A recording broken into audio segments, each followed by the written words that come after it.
Sampah kok kayaknya elit banget. Padahal menurut saya sih mengelola sampah nggak susah-susah banget begitu ya. Masyarakat mau kok keluar dana.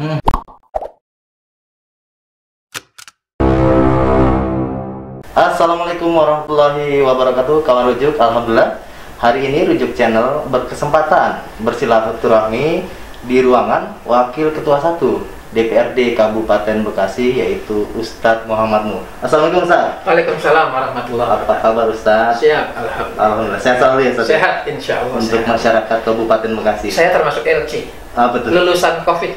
Luar biasa. Berarti sudah kuat imunnya. Mudah-mudahan. Amin. Mudah-mudahan. Oke Ustadz, kita ingin berbincang nih problematika dan solusi di Kabupaten Bekasi. Karena bicara Kabupaten Bekasi ini wilayahnya sangat luas, 23 kecamatan, ya kan? Banyak mungkin problematika yang saat ini menurut Kabupaten Bekasi yang harus segera ditangani dan dicarikan solusi. Nah, pandangan Ustadz selaku wakil rakyat di Kabupaten Bekasi, apa saja nih problematika yang ada di Kabupaten Bekasi, baik itu sosial, kesehatan, pendidikan, maupun mungkin bicara lebih teknis persampahan begitu. Baik Ustadz, silakan. Berbicara soal pemerintahan, saya sebagai wakil rakyat paling tidak sudah agak bisa membaca, mendeteksi apa yang ada di Kabupaten Bekasi berdasarkan keluhan-keluhan masyarakat. Di awal 2021 ini saya sebagai wakil rakyat tentunya menginginkan mengawasi Pemkab Bekasi, Bupati tentunya, supaya mampu mengawal supaya kehidupan di masyarakat menjadi nyaman. Yang disebut nyaman adalah menurut saya, infrastruktur rumah tangga harus tercover dengan baik. Luar biasa. Jadi bukan hanya infrastruktur bangunan jalan dan jembatan, tapi infrastruktur rumah tangga juga. Iya, karena saya beranggapan gini, saya menginginkan yang namanya kehidupan di desa-desa, di rumah tangga itu adalah kehidupan yang produktif. Pengertian produktif adalah ketika persoalan utamanya selesai. Yang tidak produktif adalah ketika persoalan utama tidak selesai. Apa itu persoalan utama? Bapak-bapak, ibu-ibu nggak punya air untuk mandi. Air bersih ya. Bagaimana dia bisa kerja? Bagaimana dia bisa masak? Air nggak ada. Dan ini yang akan kita bicarakan. Kemudian soal sampah. Sampah saat ini menjadi polemik juga nih, sampah di Kabupaten Bekasi ya. Iya, kenapa sih sampah kok kayaknya elit banget? Padahal menurut saya sih mengelola sampah nggak susah-susah banget begitu ya. Masyarakat mau kok keluar dana. Ketika rumah tangga sampahnya tidak diambil, tidak dijemput 2 hari, nah ini akan bermasalah.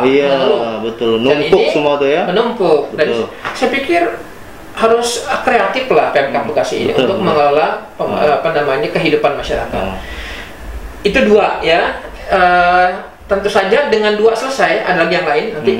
Kalau bisa Pemkab Bekasi harus mengadakan yang namanya gas rumah tangga. Gas rumah tangga. Bekasi ini punya gas loh. Berapa sumur di Kabupaten Bekasi? Sekitar 13 sumur. 13 sumur. Sebenarnya potensi sekali sebenarnya untuk dimanfaatkan. Lebih banyak ketimbang Kota Bekasi, lebih banyak daripada Kota Depok. Nah, kenapa nggak bisa? Tapi ini kemauan sebenarnya, kembali lagi. Ya, kreativitas dan kemauan dan mengerti apa yang mesti dikerjakan sebagai Pemkab Bekasi. Terus saya dianggap sebagai nyalon. Bupati. Tapi sebenarnya fungsi pengawasan dari DPRD ini wajar sebenarnya kan? Iya, bertanya. Tentu saya bertanya sudah. Nanti mereka akan melakukan yang namanya penawaran kontrak kepada orang yang siap. Dan saya pikir buka dulu dong peluang itu. Ya, kalau peluang ada, saya pikir orang akan bertanya. Orang akan datang untuk mengisinya. Nah, itu 3. Nah, sebenarnya yang diharapkan masyarakat adalah supaya kehidupan di Kabupaten Bekasi ini, di desa-desa, di rumah tangga di Kabupaten Bekasi, kehidupan yang nyaman. Tadi ketersediaan air cukup, gitu kan? Kemudian gas juga mengalir ke setiap rumah tangga, gitu. Sampah juga ya? Sampah juga selesai. Ditangani dengan baik gitu ya. Kalau mau ditambah lagi, kan di rumah tangga ini, yang namanya masyarakat kita ini, sekian persennya adalah anak-anak. Anak-anak kalau ingin jalan-jalan nggak usah keluar dari Bekasi. Cukup di Kabupaten Bekasi aja ya. Lingkungannya sudah nyaman. Ada fasilitas bermain anak yang mumpuni. Dan kita sedang mendorong dinas terkait untuk melakukan taman-taman bermain level desa. Nah, untuk membangun tadi fasilitas bermain anak kan harus PSU yang dibangun ya. Nah, sejauh ini bagaimana? ketersediaan PSU baik itu dari pengembang sendiri apakah sudah maksimal dilakukan pembangunan untuk anak bermain? Iya, yang jelas sarana itu ada. Ketika ada mau diapain dong? Betul. Jadi frame berpikirnya dulu kita tawarkan kepada Pemkab Bekasi. Kalau nggak ada, optimalkan fasum yang ada. Iya. Ya, kalau nggak ada juga kan ada fasum sekolah negeri yang itu biasa dipakai untuk bulu tangkis, untuk voli, jadi untuk sebenarnya basket. tadi ya buat anak berkreativitas juga ya tadi olahraga juga tuh ya di situ juga ya. Nah, kalau nggak salah di DKI ada yang namanya RPetra ya. RPetra. Terbuka lah namanya. Tentunya di level desa ada. Mungkin nanti di level kecamatan juga ada. Nah itu sebenarnya sangat bagus itu untuk kalau misalnya sudah bisa diimplementasikan Pak Ustadz. Ini saya pikir akan menumbuhkan kenyamanan hidup. Dan nanti desa-desa akan produktif. Karena setiap orang akan cinta kepada desanya. Kepada kecamatannya. Jadi bisa membangun desa nanti ujungnya buat Kabupaten Bekasi. Iya dong. Nanti orang akan belanja terbesar justru di kabupaten di halamannya sendiri. Jadi perputaran uang hanya di Kabupaten Bekasi. Iya dong. Kenyataan sekarang orang kalau mau jalan-jalan ke Ancol. Ancol masuk terusan aja 200.000 satu orang. Iya. Kalau 4 anak 800 itu gaji sebulan. Gaji sebulan habis. Mau beli brownies ke Bandung. Ya, browniesnya 250.000 misalnya. Ya, ongkosnya sejuta. Jadi nggak produktif. Bagaimana sebenarnya kita bikin nyaman? Ya nanti ini sektornya kan bisa beberapa dinas dikumpulkan. Bagaimana supaya bikin taman-taman yang indah, sarana bermain seperti ada jogging track untuk bapak-bapak. Dan ini dampaknya adalah terjadi komunikasi antar masyarakat yang mengalir. Kenapa? Ngumpul di situ. Guyup di situ ya. Karena terus terang orang-orang Bekasi, terutama di perumahan-perumahan dan setengahnya ada perumahan, rata-rata rumahnya kecil. 36, tipe 45. Dan mereka butuh keluar rumah untuk menghilangkan kepenatan, merefresh. Nah, oleh karena itu ini adalah sarana untuk berkumpul, sarana wisata domestik di Kabupaten Bekasi. Sehingga terjadi perputaran, orang bisa makan bakso, orang bisa makan pisang goreng, makan Indomie. Jadi di situ aja tuh muter. Baik Ustadz, kalau tadi 3 hal yang infrastruktur rumah tangga yang harus diperhatikan pemerintah Kabupaten Bekasi, sejauh ini pandangan Ustadz selaku wakil rakyat sudah sejauh mana nih Pak Bupati merespon hal tersebut gitu? Mungkin saya sebagai wakil ketua DPRD harus terus-menerus cerewet, ya, dan bisa jadi banyak muatan yang sedang digalang oleh Bupati, entah itu investor, entah itu kenyamanan hidup tadi ya, karena kan bisa jadi Bupati ini banyak penasehat-penasehatnya. Dan di satu hal saya sebagai wakil ketua DPRD juga akan terus-menerus menasehati, mengingatkan Bupati supaya ini jalan yang sebaiknya seperti ini. Betul. Karena terus terang kalau bukan untuk warga Bekasi, untuk siapa lagi kita pemerintah. Nah, menariknya bicara ketersediaan air bersih. Kabupaten Bekasi kan sudah punya PDAM Bagasasi. Nah, ini belum cukup juga Pak Ustadz? Kira-kira PDAM Tirta Bagasasi dan memang sudah disepakati ada pemisahan antara kota dengan kabupaten. Dari data yang lalu saja layanannya baru sekitar 34%. Belum seluruhnya masih ada 66% yang belum terlayani. Salah satu definisi terlayani adalah pipa yang nyampe ke masyarakat, rumah-rumah ya. Jangan kan pipanya sampai untuk membayar pemasangan instalasi baru aja angkanya cukup fantastis, besar juga kalau untuk masyarakat. Untuk ukuran masyarakat di atas 1 juta itu besar. Besar. Padahal sebenarnya bisa digratiskan karena kan bicara ini pemerintah kabupaten, BUMD gitu Ustaz. Harusnya bisa, harusnya bisa. Apalagi ada yang namanya harga-harga kawasan. Ada air harga penduduk, ada air harga. Betul. Yang tadi kawasan. Buat subsidi ya, buat masyarakat itu sebenarnya bisa disubsidi itu. Termasuk kalau bisa juga dikreatifkan, ya CSR dipakai lah untuk itu. CSR dari 6.000 industri, 6.000 yang ada di Kabupaten Bekasi yang ada di Kabupaten Bekasi. Saya yakin tenaga-tenaga perusahaan itu mau, ya pemimpin-pemimpin, direktur-direkturnya mau kalau itu ada program yang jelas. Betul. Tapi kalau programnya nggak jelas, mereka nggak mau menyalurkan. Jadi tergantung juga programnya nih. Iya. Dijelaskan secara rinci nggak nih oleh Bupati Bekasi gitu. Apa gitu kan? Jadi Grand Design menghabiskan CSR kayak apa? Oke. Ya memang ada problemnya juga. Apakah ini problemnya Bupati ini cuman single factor? Cuman nggak ada wakilnya? Ini mungkin gini, banyak yang dipikirkan. Tinggal kita, saya sebagai wakil rakyat harus menemani, kemudian mendampingi. Ini loh yang utama, ya. Bekerjalah dari yang utama, baru kemudian kepada yang tidak utama. Siap. Infrastruktur rumah tangga menurut saya adalah hal yang utama, karena disitulah nanti masyarakat akan nyaman. Ketika masyarakat nyaman, masyarakat akan produktif.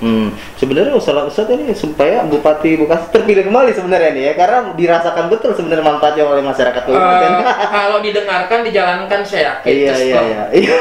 Termasuk yang tidak bisa diabaikan di era COVID sekarang adalah RT RW net atau WiFi perkampungan, apapun namanya. Iya. Jaringan WiFi ya. Iya, mestinya tidak ada lagi hambatan komunikasi, hambatan akses ya.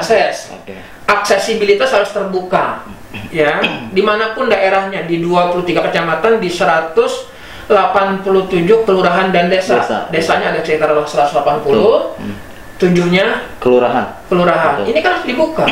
Dengan dibuka, maka orang dari pojok-pojok Bekasi bisa bisnis ke Amerika. Tapi begitu kan, bisa jualan kali pisang goreng. Iya. Jualan bandeng. Muara Gembong potensi ikan bisa aja keluar negeri gitu kan? Iya. Intinya kan akses. Betul. Ya, harus disiapkan juga tuh ya. Iya, jangan ditutup, dibuka akses. Dengan terbukanya akses, PAD akan meningkat. Wih, luar biasa. Nah, dan ini harus sadari. Jadi pemerintah jangan ngekepin, apa istilah ngekepin? Dana dipegangin baik, sebar, ya. Tentu saja saya yakin kalau semakin masyarakat mendapat kucuran yang layak, nanti akan tumbuh. Tadi produktif lagi kembali. Yang produktif. Nah, ini menarik bicara sampah juga. Selama ini penanganan sampah kan cuma di TPA Burangkeng ya. Nah, tadi rencananya Pak Ustadz ingin setiap desa mengelola sampah. Nah, itu bisa itu sebenarnya, Ustadz? Saya sudah berkunjung ke beberapa orang, tokoh masyarakat, dan menyatakan bisa di level desa.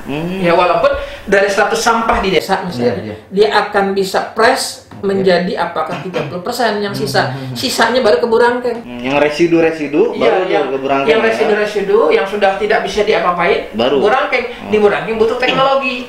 Jangan diolah lagi. Oke, jadi bukan hanya open dumping lagi ya. Nah, ini kan di mana-mana ditumpuk.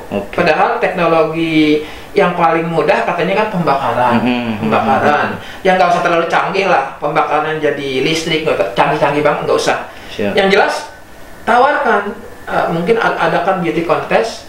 Siapa di antara pengusaha yang sanggup ya, dengan harga murah tapi menyelesaikan, misalnya menyelesaikan sampai berapa persen dari 100% sampah menjadi 20% itu bagus. Sudah luar biasa sebenarnya. Iya, kalau itu ditawarkan. Dan dari beberapa tempat yang saya kunjungi, ada satu tempat TPA dikelola swasta di daerah Lambang Sari. Itu ketika datang langsung bisa terpilah 50%. 50%. Yang 50% plastik. Iya. Karena ruangannya untuk pemilahan kan butuh ruang. Keterbatasan tadi ya. Keterbatasan lokal. 50% itu sebenarnya pemerintah bisa memperhatikan, walaupun dikelola swasta, itu bisa disinergikan dengan pemerintah kabupaten. Iya, saya paling tidak. Ditambah lahannya lagi gitu. Paling tidak ini mungkin bagian litbang kali ya. Litbang ditantang oleh Bupati, tolong buat kajian bagaimana pengelolaan sampah yang efektif, murah, dan minimal resiko. Dan saya pikir banyak kok. Kita punya kalau di pusat tuh BPPT ya. Itu kan produknya banyak bisa diambil. Nah, oleh karena itu perlu, yang terpenting adalah kepala dinas terkait masing-masing itu harus orang yang mengerti bidangnya. Berinovasi juga. Iya, dan mengerti. Ya. Orang yang bukan latar belakang pertanian dijadikan dinas pertanian. Jadi the right man, the right place. Kira-kira. Baik Ustadz, mungkin ada pesan buat warga Kabupaten Bekasi dari wakil rakyat di DPRD Kabupaten Bekasi. Silakan Ustadz. Yang pertama adalah pesan saya, masing-masing masyarakat kan punya keterwakilan. Oke. Ada 50 orang, diharapkan masyarakat mengakses 50 orang tersebut. Dari partai manapun, saya berbicara sebagai wakil ketua DPRD. Betul. Nah, dengan masyarakat bisa mengakses, bisa menegur, bisa menitipkan pesan, ini maka anggota dewan yang 50 orang menjadi efektif bahwa mereka adalah mewakili masyarakat Kabupaten Bekasi yang 30 juta orang. Ini secara organisasi, ini secara mekanisme yang harus kita perjuangkan. Oleh karena itu, simpan nomornya, simpan nomor handphonenya, tahu alamat rumahnya, tahu di mana kantornya DPRD, dan nomornya juga boleh disimpan. Sebenarnya banyak saluran-saluran seperti reses kan salah satu tempat buat tadi ya mendekatkan dengan wakil rakyat sebenarnya. Betul, ya mungkin karena problema masyarakat adalah problema harian. Ya, silahkan mengakses setiap hari harus ada informasi, aduan. Dan saya yakin semua anggota DPRD punya Facebook, punya Instagram. Silahkan berkomunikasi. Nah, mungkin nggak semua juga nih wakil rakyat, mohon maaf ya, dalam tanda kutip pandangannya seperti Pak Ustadz yang mungkin terbuka, kemudian mau menerima informasi dan masukan. Nah, mungkin buat wakil rakyat di Kabupaten Bekasi sendiri, apakah sudah terbuka mindsetnya seperti itu? Saya sebagai wakil ketua DPRD senantiasa mengajak DPRD Kabupaten Bekasi untuk aktif menyapa masyarakat dan menerima aspirasi. Dan saya yakin mereka siap. Mereka siap. Luar biasa pesannya, Ustaz. Saat ini informasi nih di warga Kabupaten Bekasi sedikit yang dapat saya ingin tanyakan juga nih. Infonya katanya Ustaz mau dicalonkan jadi Bupati Bekasi, bener nggak Ustaz? Kalau dicalonkan saya maju. Maju? Jadi siap insya Allah ya Ustaz ya?